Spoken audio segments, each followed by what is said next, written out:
Very much. Right, we're in business. There's the message box, there we go. Well, Happy New Year to everybody. And I'm sorry that as my first engagement with you about New Year is about taxation, because it's never the best subject to talk about, and it's particularly not good to talk about it in January when we're all suffering from SADS, seasonal acquired deficiency syndrome, or whatever it is, and so on. But it's a case of needs must. And I think this really is the fundamental reason why we have an elected police and commissioner. It goes back to that old mantra of no taxation without representation. So I have a duty to come out and ask the people of Norfolk what their view is about the police precept of council tax and the level I'm proposing to set it for the coming year. And from my perspective, key message up front, my recommendation is a 3.6% increase, which equates to a £9.99 or 19p a week on a Band D property, or £7.77, 15p a week on a Band B property. What I thought I'd do is give you a short introduction to sort of explain how I've got that by way of a summary, but really, I think the most important part of this session is you asking me questions and probing for the detail. And anything's on the table, and I'm very happy to wander off piste and answer any questions more widely about policing, but I will bring them back to the whole question of resourcing to keep the session relevant. So by way of context, I think the first thing I'd like to say is that the legacy of austerity is that the policing budget today, in real terms, is £9 million less than it was in 2010.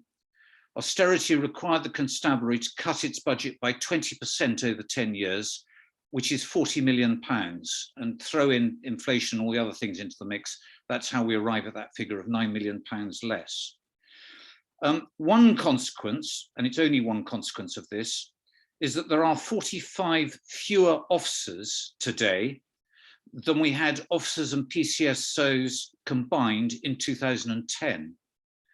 So what I'm saying in short is that in my view, the police are under-resourced. And that's why the government, as a matter of government policy, is steadily, in my view, a bit slow, but they're steadily building back police capabilities. Policing, of course, comes with a price tag. Norfolk's budget this year was £187 million. 55% of that came from the government and 45% comes from the precept. A lot of people who are commenting on the consultation are saying it should all come from the government. I have sympathy with the view, but the reality is that 55% comes from government and we have to find the rest ourselves. The government's announced a 5.2% budget increase for next year, lifting the budget by £9 million to £196 million. Now, at face value, that's really good news. But there are I've got an echo coming somehow.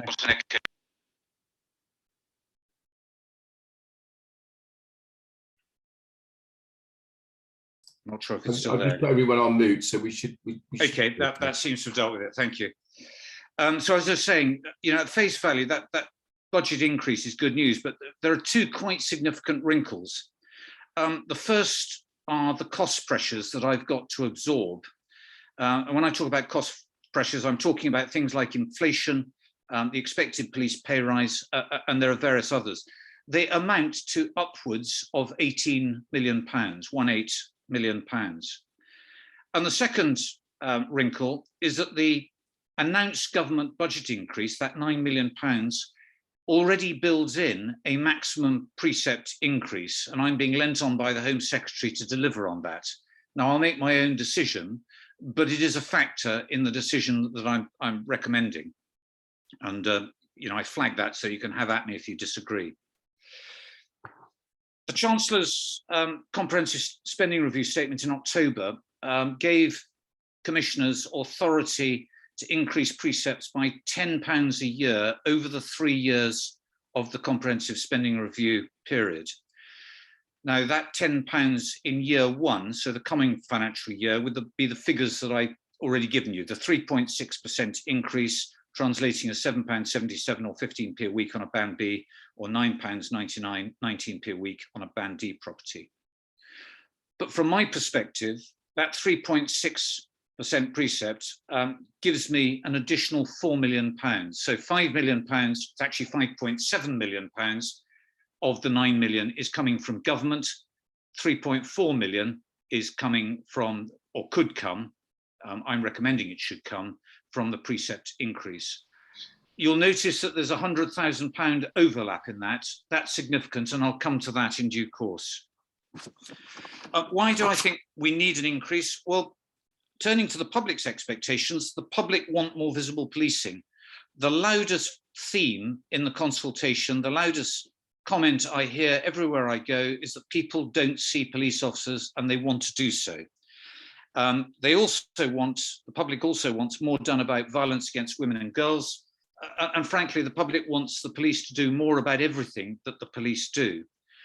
And in my view, what the public are asking is not actually unreasonable, except that the police, as I've mentioned, are under-resourced, and the public demand exceeds police resources to respond. There's another particular problem which is out of the public view, but is very much on my radar, is the issue of getting cases to court so that those who break the law, those that the police spend time and effort arresting and investigating, face the consequences of their actions. The evidential requirements of the Crown Prosecution Service create huge administrative burdens on officers. And the consequence of that is that prosecutions are taking far too long to get to court. To cite just one example, sexual offences currently average 563 days, 18 months, from offence to court. Trying to keep witnesses warm so they'll give evidence when they actually would like to get on with their lives is quite difficult. And that's why a lot of cases fail. And also, far too many cases never get to court in the first place because they don't get through the CPS filter. So we need to deal with that. I've also got to satisfy the requirements of a number of government initiatives. You probably have heard of the Beating Crime Plan. There's the Violence Against Women and Girls strategy. There's the forthcoming Victims Code. And all of these come with additional police tasks, but without additional police resources. So I'm back to the cost pressures that I was referring to. Now, bringing this back to purely budgetary terms, I need to balance the budget in the face of those cost pressures. I'm not permitted under the Local Government Finance Act to run a budget in the red. I also need to respond to the public's expectations. I need to address the problem of prosecution rates, and I need to satisfy the requirements of government initiatives. So to translate this into my precept options, and I've simplified this into 3 options. The first one is a no increase option, so a precept freeze at 21, 22 levels. That would represent a net budget cut. You know, inflation alone is running at 5.2% at the moment, and who knows how much higher it will go. And with the other cost pressures, it would represent a budget cut.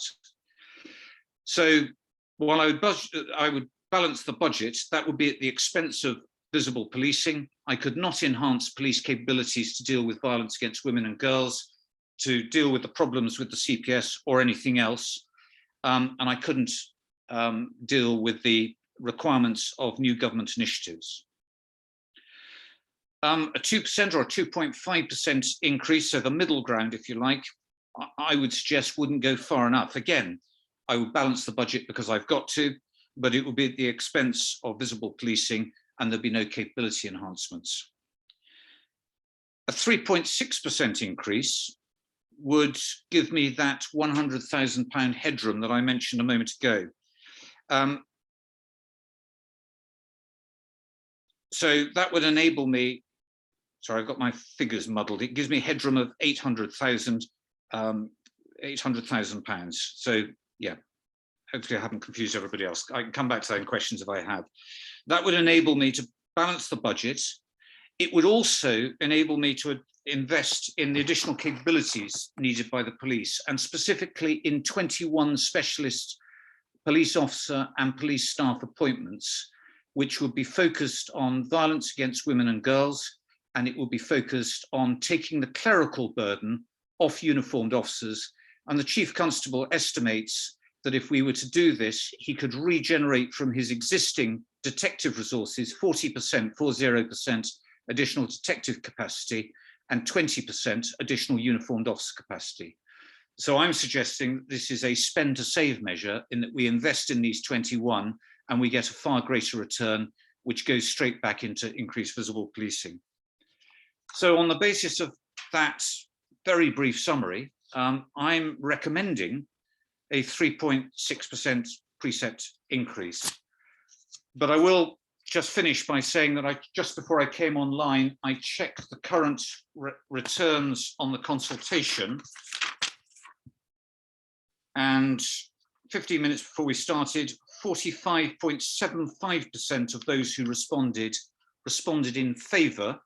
Most of those were strongly agree, and 47.80 responded against. Most of those strongly disagree. So there's a 2% difference between strongly agree or agree and strongly disagree and disagree. There's a difference in the 100%, and that's 6% who were neither for nor against, or thereabouts, might be slightly less than that. But there is a 2% difference in favour of disagreeing with that recommendation. I'm labelling it roughly neck and neck at the moment. So that gives you the current public return on the consultation. So having laid my cards out on the table, I'm now happy to take any and whatever questions you wish to answer and to hear your views. I would be particularly keen, though, that the word goes out that people do fill in the online consultation, which is available. I know you've included the link on the message that went out to convene this session, but it is available through the PCC website. And the more people comment, the better the survey we get. And as one aside to that, a lot of people who are not completing the survey, I think, are doing so because of the so-called personal information that's included. We're asked to do that by government so that we know the sample we've got. We're not probing for personal information. The whole survey is anonymous, but we need to know what our demographic is, what our gender breakdown is, what our ethnic breakdown is, and so on. So we know whether we've got a representative group contributing to that survey. Hopefully that made some sense, but let me throw the floor back to yourselves. Could I ask a question, Giles, please? Just, of course. First one, yeah. So just to start off, you said, Giles, I mean, obviously police on the beat is important, you know, with the visible presence, etc. And you said there was 45 sort of fewer officers. And I think you said with this balance, with this 3.59%, you know, you could make 21 appointments, so you'd still be fewer officers out. What I was going to ask is a sort of couple of questions. Do you think that it's high enough, and is there an actual cap on the amount that you can limit? And do you think you should be asking for more? I mean, obviously you're not, but you know, will you have enough? Because it looks like you're still going to have to make cuts. No, it's a very good point. What I didn't say is that we're still under the government's police uplift programme, Boris's famous 20,000 additional officers. And during the coming financial year, as part of that uplift programme, we will get 85 new officers over and above Norfolk Constabulary's current strength. So that will take us above the 1,812. That will address the 45 missing, and we'll have 40 above what we did in 2010. Bearing in mind that in that time, the population of Norfolk's grown, I think, about 9%. So we really ought to have 95 above the 2010 figure if we're to keep pace with the population growth. And then there are a whole load of other factors where I'd like even more. But we are getting 85, which will take us above the 2010 figure. Right. And what I'm talking about in that specific uplift is 21 additional, it's 11 officers, sorry, other way around, it's 10 officers and 11 staff for specific purposes to deal with rape and sexual violence against women and girls and domestic abuse, and then to address the Crown Prosecution Service's bureaucratic requirements so we get more cases into court in a quicker timescale. Thank you. I've got a question, and it's not about the level you're setting this at, but it's more around the outcomes. effectiveness, bearing in mind that the Community Safety Partnership plan, the responses were that it's neighbourhood crime that features very highly in what people want to see tackled, that causes a lot of heartbreak and lack of feeling safe. And if you were to have the increase that you suggested, to what extent would you be able to address these issues? Now, some of them are antisocial behaviour in urban areas, which really becomes crime, young families needing to relocate, going to the local council saying you need to be rehoused, we can't put up with X, Y, and Z.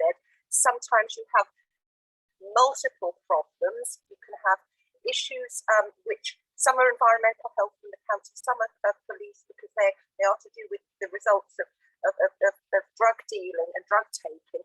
And it's not at all clear at the moment who should be dealing with these. And sometimes people tend to be pushed from pillar to post. So what I want to ask is, with the extra police officers that you would have, what sort of strategy would you have to deal much more effectively with neighbourhood crime? And this is not just being visible. It ranges from the problems that I've discussed to also stone throwing, really aggravated problems affecting older people in sheltered housing, but by younger people, sadly. But this is a reality, and as a county council, these are things which I'm having to deal with as we speak. And I'm finding that somehow the resources are not there, the system isn't joined up enough. And so if you could sort of pin these issues down and tell me how this new strategy with the new precept would be able to address that, please. Yeah, it's a really good question, and indeed it reflects a theme in the responses that I've had on the consultation. People would like to see more visible policing, and they've touched on a number of the issues that you've just raised. So yeah, very much in my mind. The first thing I'll comment on is that when I started sitting down with the Chief Constable and the finance team and talking about the precept rise, I was quite hard on them. And I said that I wanted to be absolutely clear that when we promised more visible policing, we delivered more visible policing. Now, what more visible policing actually means is an operational matter for the Chief Constable. But I can assure you that he's very much leaning in my direction about wanting to improve visible policing. So what I have said is, if I go into bat to secure this funding increase from the taxpayers of Norfolk, you need to come forward and present a plan for a visible policing surge, running operation, whatever it is.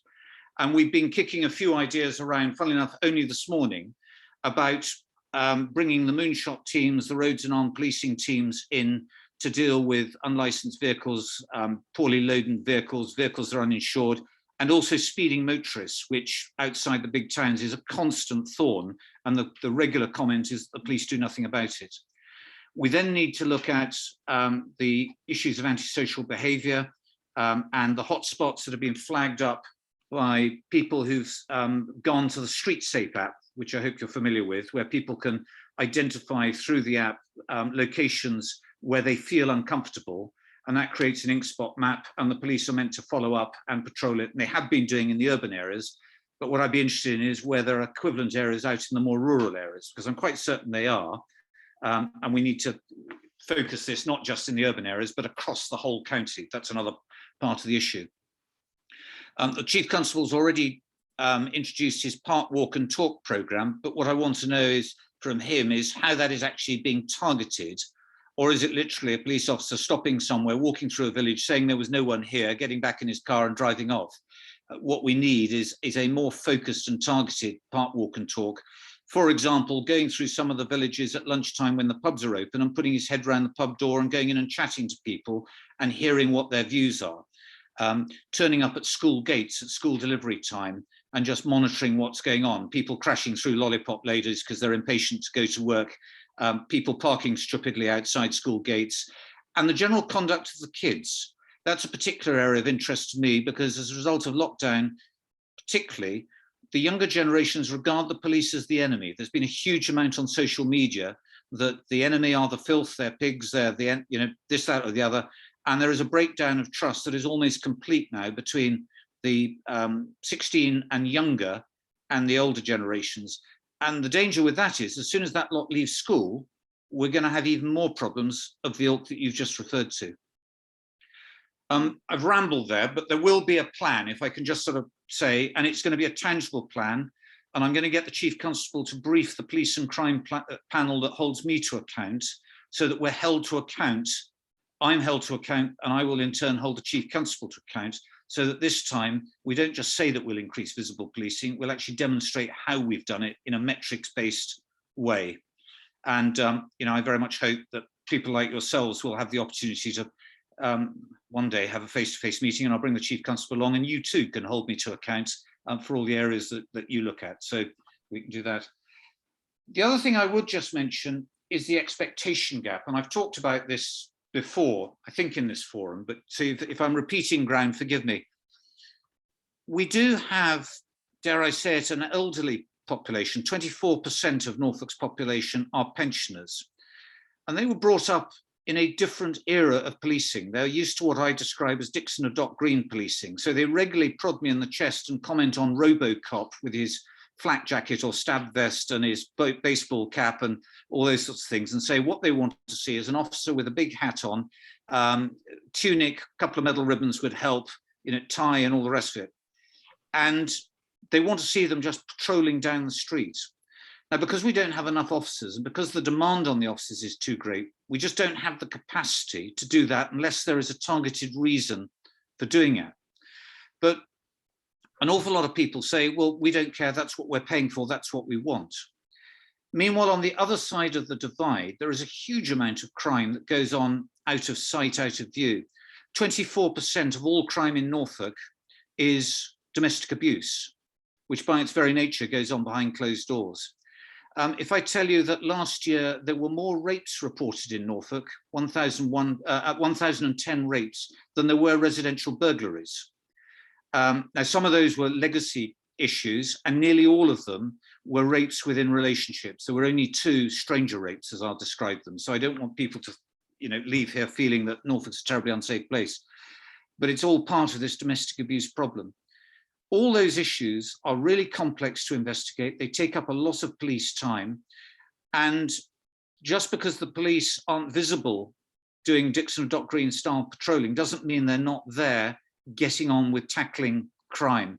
And it's how we bridge that expectation gap so that those that, dare I say it, don't really need to see the police because they haven't had a crime committed against them are still reassured, the visibility surges that I talked about before, while we continue to tackle crimes that are really causing major problems.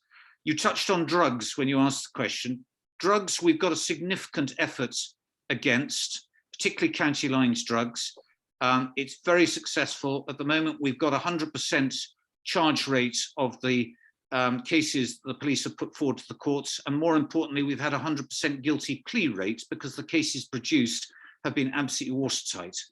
If I could replicate that capability for rape and serious sexual assault, domestic abuse, and some of the more serious ABHs, GBHs, I'd be delighted. But going to the other end of the spectrum, one of the problems we have with the courts is there's an assumption that if a policeman feels a young lad's collar for throwing a stone, that they'll immediately appear in front of the magistrates. That almost certainly won't happen in this day and age. Every case we present to the courts has to be presented on a not guilty plea basis. So there's a huge amount of work to present a case. And the courts will then take a view as to whether they wish to, or the CPS will take a view as to whether they wish the courts to deal with it. And a lot of these minor issues, the courts won't touch, because at the end of the day, the costs of taking someone to court to give them a £10 fine are just not worth it. The amount of court time with the court backlogs and so on. So we're having to look at alternative means of dealing with it.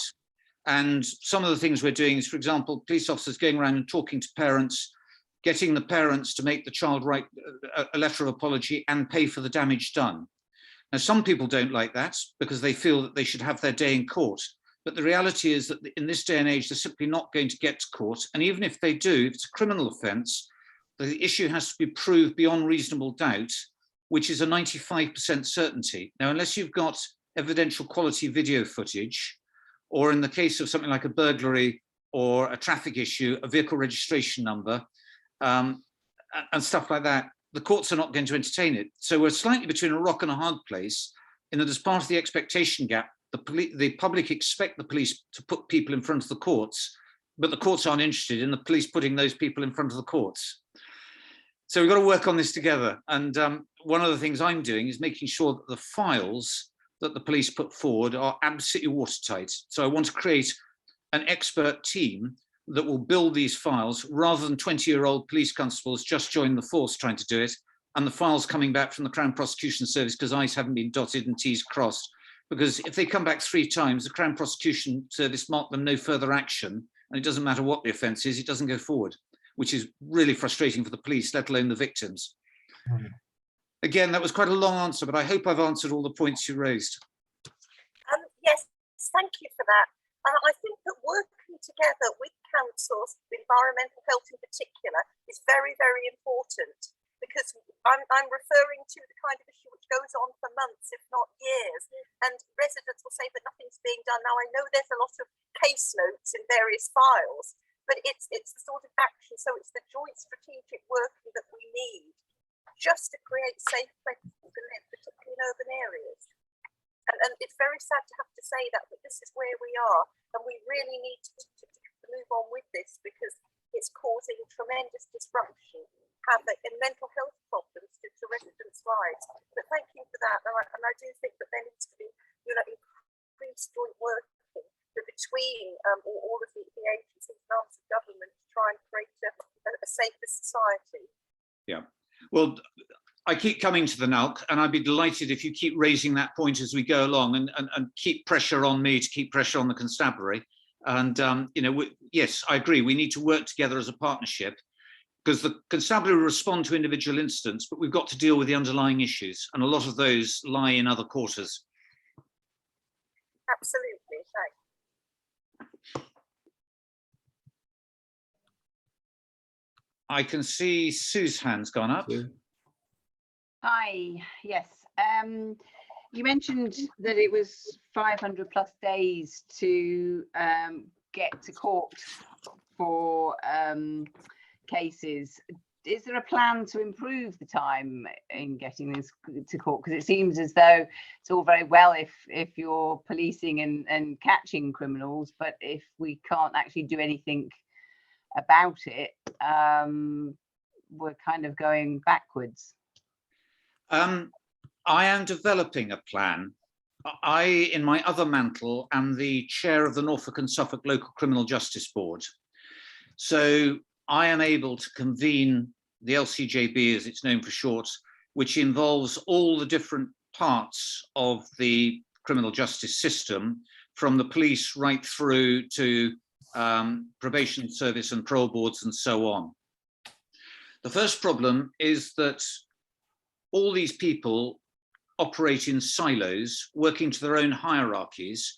Some are organised on a county basis, the CPS are organised on a regional basis, the prisons are just prisons in their own right, and so it goes on. So we have a rather balkanised system, which consequently can be a bit dysfunctional. But one of the things I am in the process of doing, I've got a draft paper which is being discussed at the moment, is actually on behalf of the LCJB, I've taken the whole criminal justice process from offence to release from sanction, whether it's prison or probation, and I've broken it down into its constituent parts, and I am designing measures that each owner of those constituent parts has got to deliver to reduce the timeline.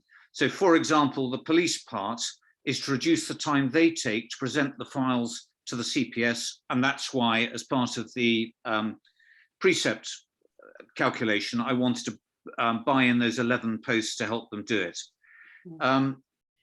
When you then get to the overlap with the CPS and the police, why are files being returned by the CPS? Are they for sensible reasons, or do the CPS, for their own statistics, not want to put forward certain case files because they can't prove them guilty? And that's where the significance of case files having to be presented on a not guilty basis, because the CPS will then look at the evidence and say, well, you're not going to win that anyway in court, so we might as well not take it to court. There's still a victim in that equation. So actually, I don't think that's the binary answer. It's more nuanced than that.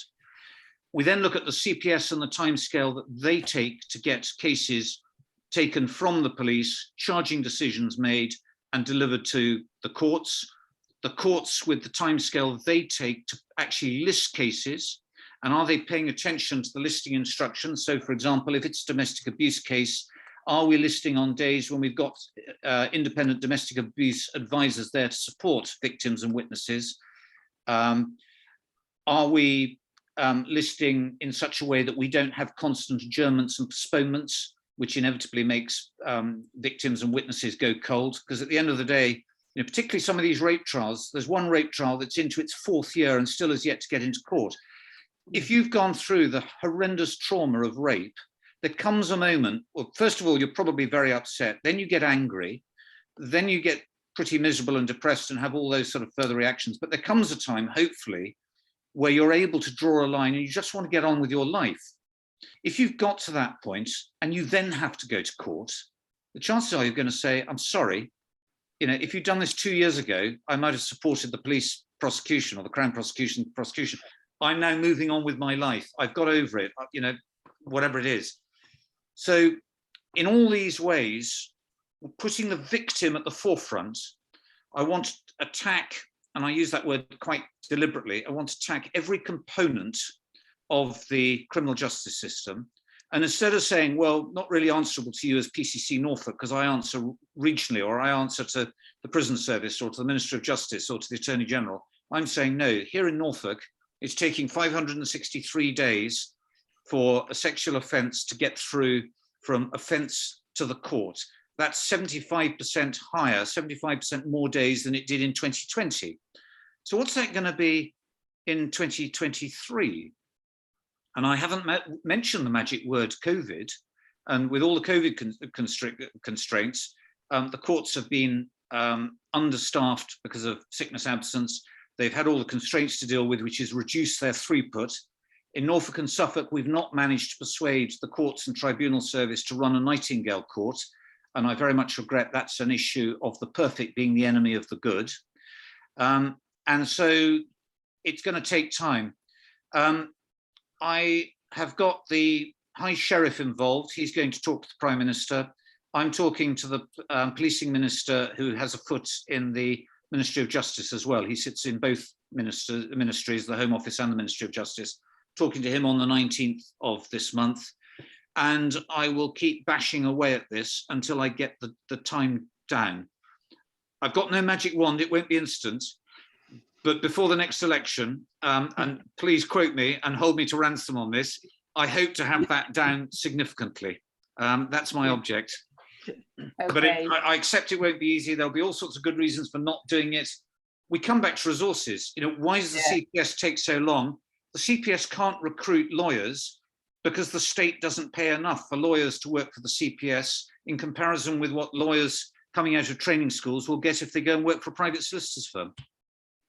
So we need to start paying lawyers in the CPS a proper rate. That needs more resources. Okay. Okay.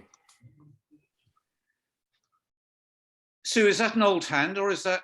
Oh, sorry, I've just spoken to Sue. I thought that was Kevin's got his hand. back up. Kevin's got his hand up. Kevin? Didn't see that Yes, hello there. I've listened quite intently to your explanations.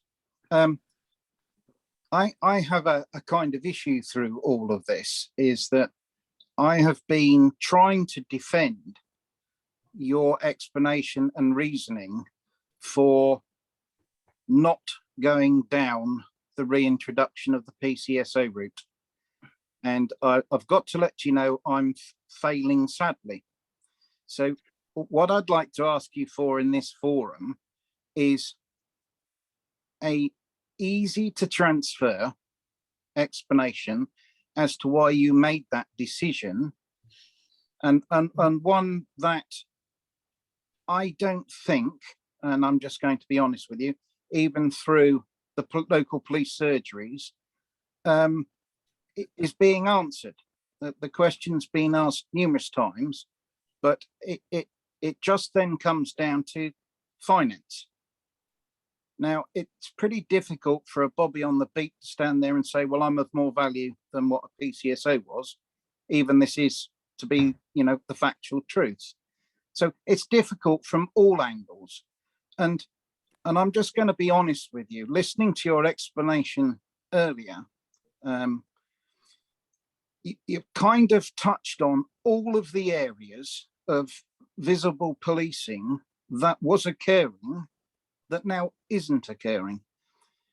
And it's almost as if you've got to be very committed, like I think everyone in this room really is, to keep going on the supporting of a notion that you just can't explain very well. So not only am I going to try and ask you to, well, I'm asking you to do that this evening, but is there a way that this can be explained in printed matter that could go out en masse? And I don't mean like, you know, a single exposure, but an explanation that's very easy, that gives a layman's answer, I suppose, to it. I think that would be very useful for the correct reasons. And what I mean by that is I don't mean political reasons. I mean for just literally an explanation of going to the people to ask for more money. I can understand all that you've said this evening. I can assure you the job of trying to explain that to other councillors, let alone to general members of the public, it's kind of, you need a date to sit down with them, and it's a lot of coffee that needs to be drunk. I have come across the times when councillors are very sensitive as to not saying the right thing or not saying the wrong thing. And in those situations, it's purely the reason that they're finding it hard to explain is they may have grasped the nettle themselves, but they're in fear that their explanation is not going to hold water. Therefore, they will lose respect to you know, the community to which they you know, work for. Kevin, you raise a really good point. One of the things that I'm regularly talking to my team about is how we, in my office, how I reach out to the community and explain what we're doing. A lot of what I described earlier as part of the expectation gap is because the Constabulary and the Office of the Police and Crime Commissioner have not explained well enough what we're doing and why. Now, the short answer to the point you've raised is I will take for an action the requirement to write you a short statement, and I'll feed it in through the NALC so that everyone's got it, a short statement on the reason PCSOs departed in 2017 and the reason why in the short term we won't be reintroducing them. But for this forum, it'd be probably worth me just quickly walking that ground. The decision taken by the previous Chief Constable, Simon Bailey, in 2017 to do away with PCSOs was taken purely on financial grounds. It is as simple as saying money.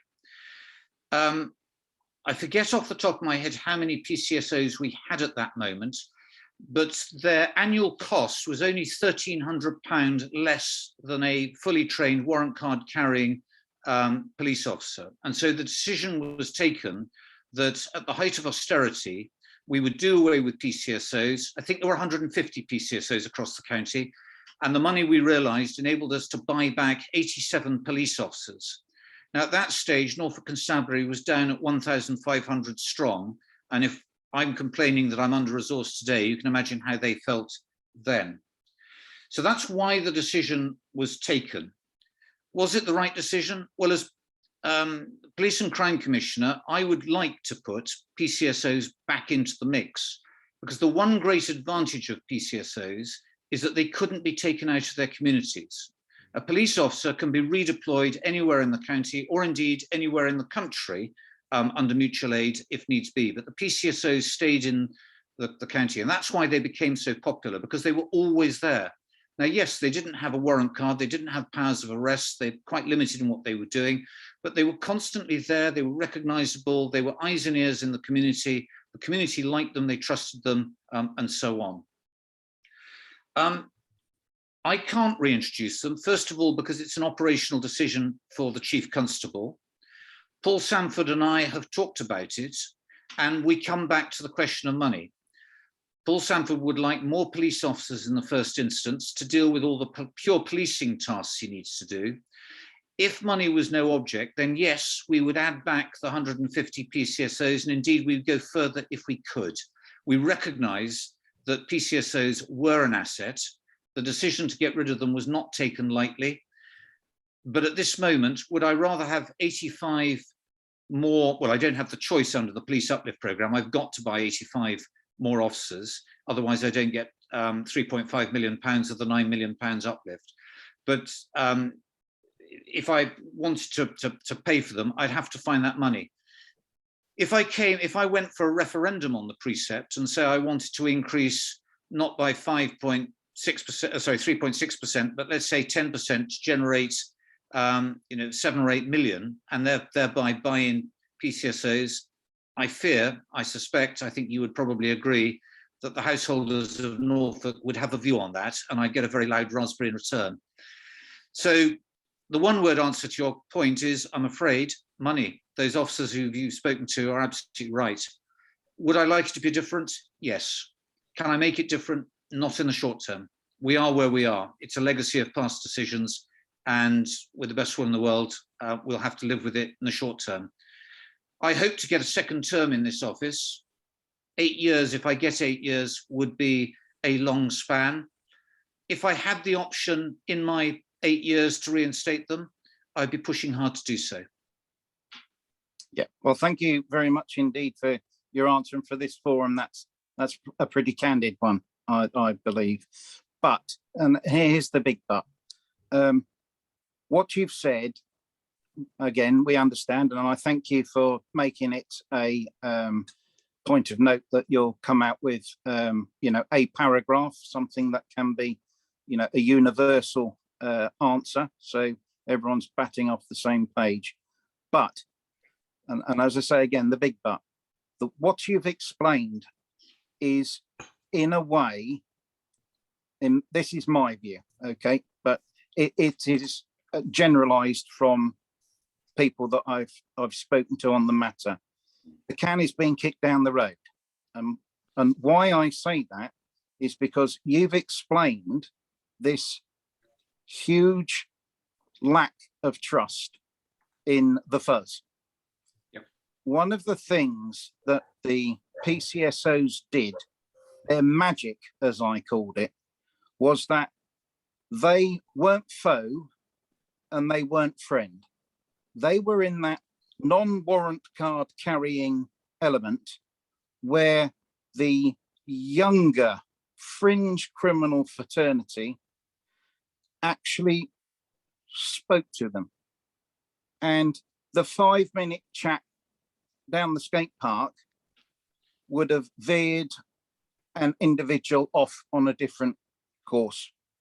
Now that that's not there, that real absolute face-to-face, you've identified it, consistent and persistent touching of what you don't want to fall foul in the future, spins round on itself as by not introducing them now, irrespective of money, you're creating, a bad legacy that's not going to be tackled. I can't see how you're going to be able to tackle what you've described without doing the absolute hand touching at the absolute cold face to face with these youngsters, because they used to confine in the PCSOs because they knew cheaply they couldn't get arrested, they couldn't get dogged. But what the intelligence committee behind it, and I'm from, as you know, a Crime Stoppers background, is highly, the police, no matter if they went plain clothes, could not produce the local picture of what was truly going on, but the PCSOs bridged that most important gap. So I think probably overemphasize my point. I know that you do passionately agree with bringing them back in, but all I can say that is, if seeking a second term, I fear that you're going to be faced, if you take the office a second time, that what you've described now is going to be the huge relevant nightmare, no matter how many police are in uniform. Well, my battle with government, looking upwards, is to get the police properly resourced. As I mentioned at the beginning, I don't feel they are resourced.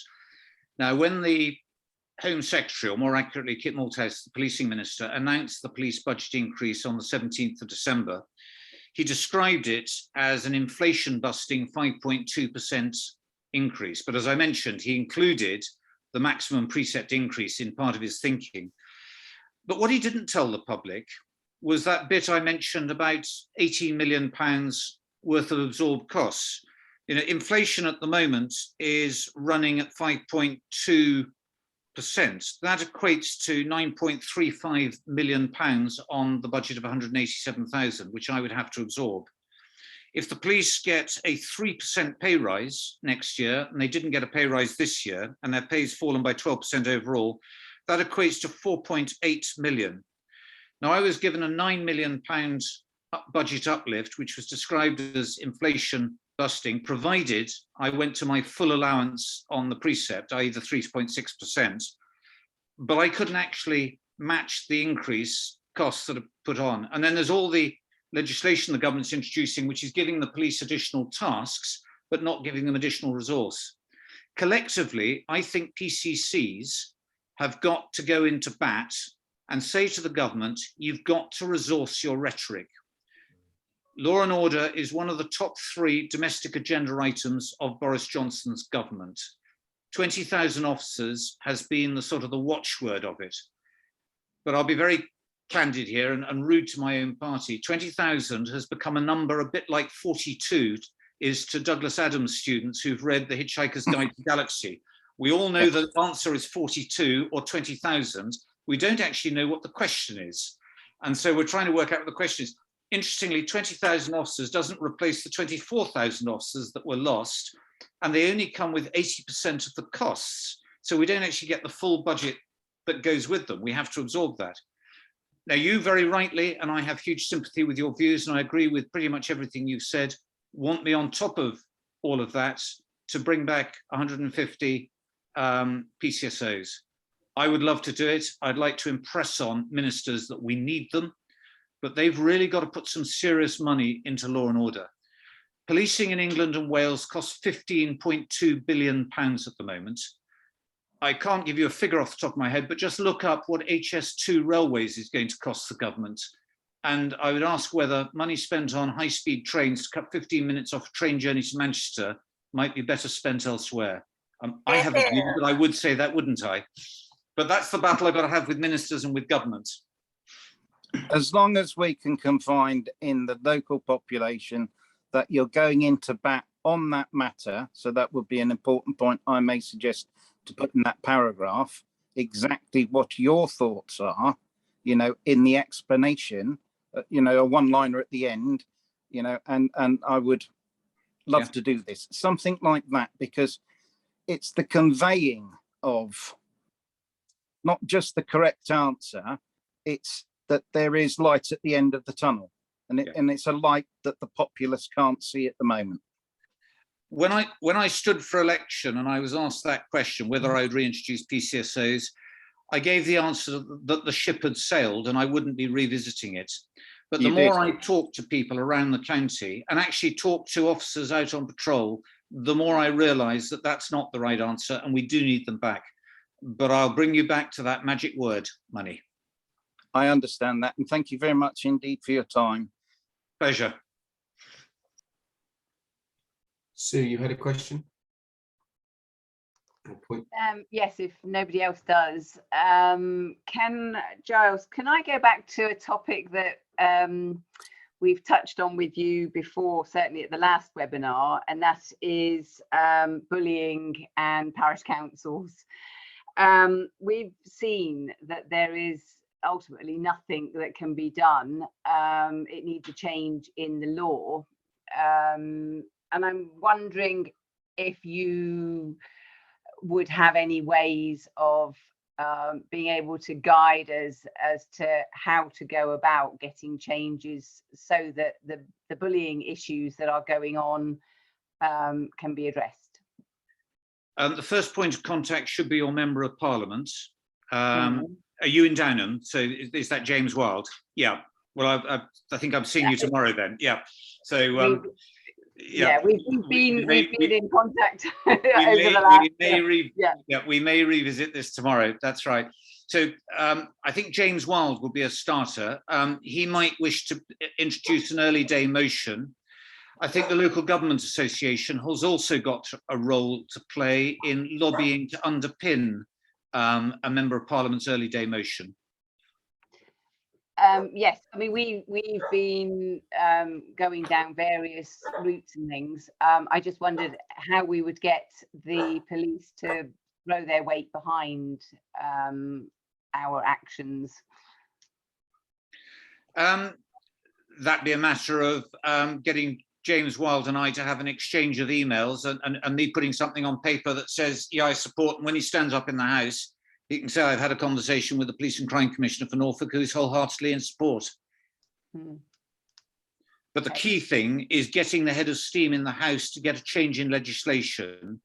I wouldn't have thought it would be difficult. I think this is probably secondary legislation. It could probably be done on a statutory instrument, which from scratch should take no more than 6 months, but it just needs a Member of Parliament to persuade someone probably in the Department of Local Government, I always forget their title, but to actually take it up, write it up and present it to Parliament.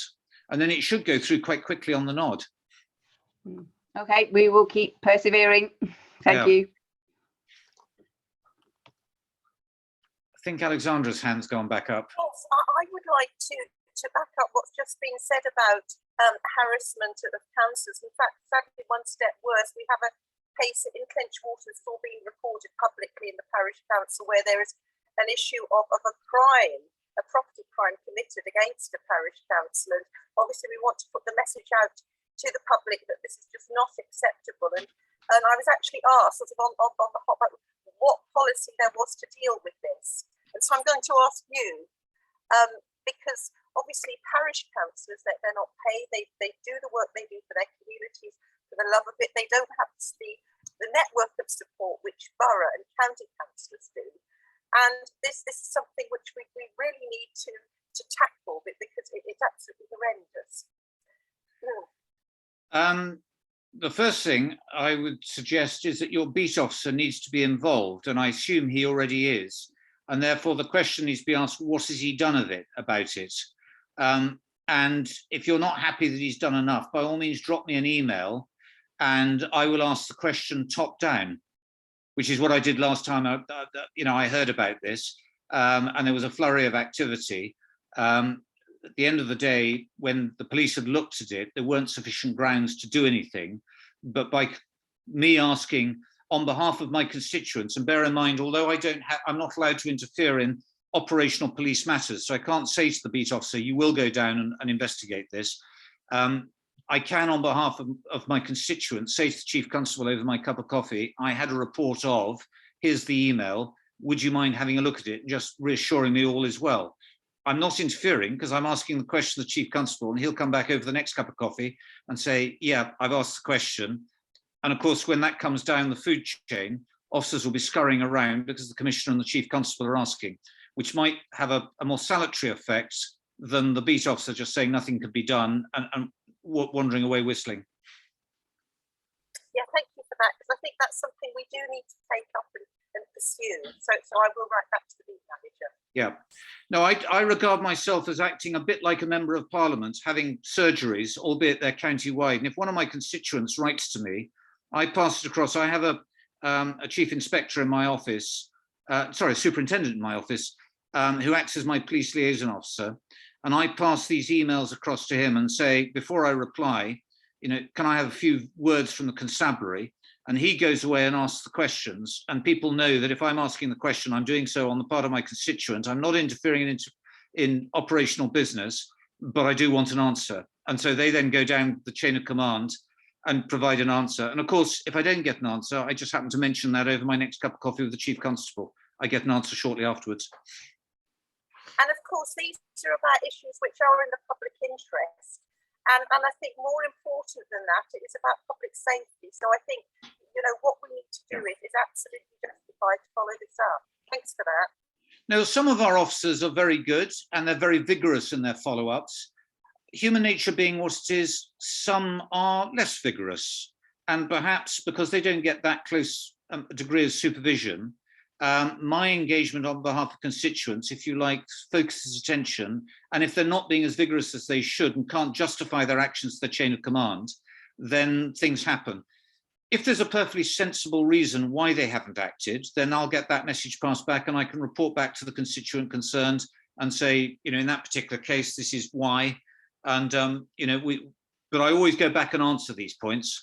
I think I'm required to answer within 28 days of a request coming in, but I try and go back much faster than that.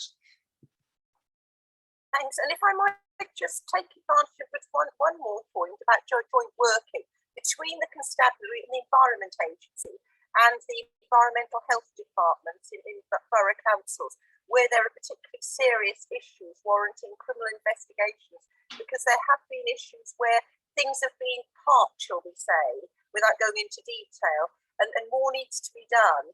And we need to be confident that there are police resources to back up officers needing to go to look at various serious situations where that needs to be. And I want to make sure that we're going right up to you to make sure that this is the case. There should be no reason why the police wouldn't investigate if there is evidence that there is something to investigate. Their attestation oath requires them to uphold all laws fairly and impartially, so they shouldn't be being selective.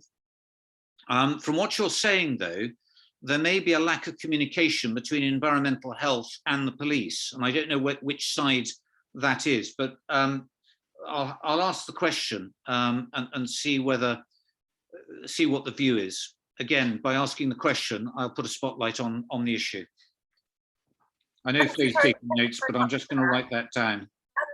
If you could follow that up with the, maybe I'll write to you about this in detail. It is a very, very important issue affecting possibly several hundred people on the west side of the River Ouse. So I will write to you about that. Send me an email, and then I've got something with the facts and the details that I can pass across the constabulary and say, can I have a view? Excellent, thank you. Has anybody else got any questions, any points? No. What I was going to ask, Giles, is how does the online consultation work? I know it closes on the 14th of January, but is it sort of split at the moment, or do you take a view or look at the majority, or how does it work? What I've done is I've presented a single question. I presented my recommendation of 3.6, and I've asked people to indicate whether they strongly agree, neither agree or disagree, disagree or strongly disagree. At the moment, the feedback I've had, as I mentioned at the beginning, is polarized. Yeah. The vast majority are either strongly agree or strongly disagree.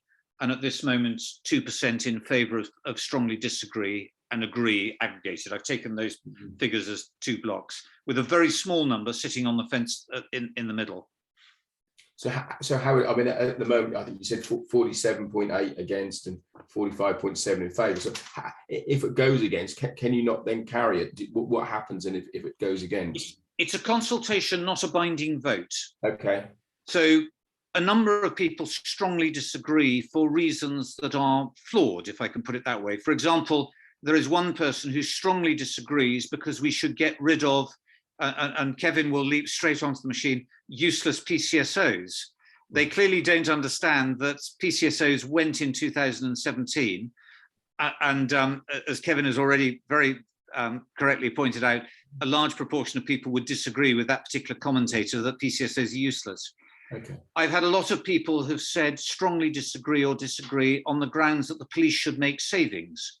Well, the police have made £40 million of savings over the last 10 years, And I didn't mention, but as part of this process, before I went forward with a 3.6% recommendation, I made the police find 3% savings across all departments as part of finding that 18 million I've got to find to absorb those costs. So, you know, the budget increase is being found from further in-house efficiencies, from spreading the costs of the mid-term financial plan. That's the capital program that we've got. There are a couple of other things that we've done as well, that we've done to absorb most of that 18 million pounds so that I can balance the books. Okay, thank you. Okay, is there any other questions, or anyone wanted to raise a point before we close the meeting? Everyone seems happy. Okay, Can I just ask? Go on, David. Can I just ask, Giles? You've made all these changes, etc. One of the issues that you're facing, in actual fact, is they should have been communicated more effectively to people in the county, so that we can understand on a better way what changes have already been made, so we can make a valued contribution. Yes, one of the things I'm looking at is how we communicate with the public better.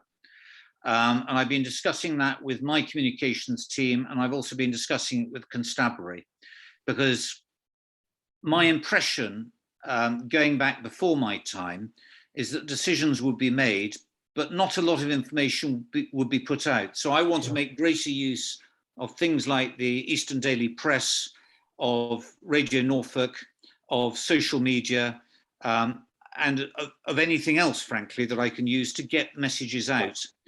One of the problems we've got with this particular consultation is that we only got the government's announcement of the comprehensive spending review on the 27th of October. That gave us the headline figures of what the Home Office would get. The Home Office only told us what Norfolk would get on the 17th of December. I could have launched consultation on the 18th of December, but I didn't feel people would want that with their Christmas presents. That would have been too much a good thing.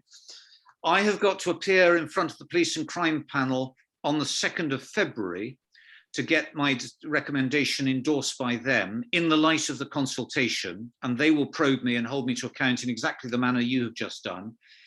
And I can't go much later than that because, of course, all the various authorities have got to prepare their invoices for the next financial year and get them out to households in sufficient time for them to adjust their standing orders, etc.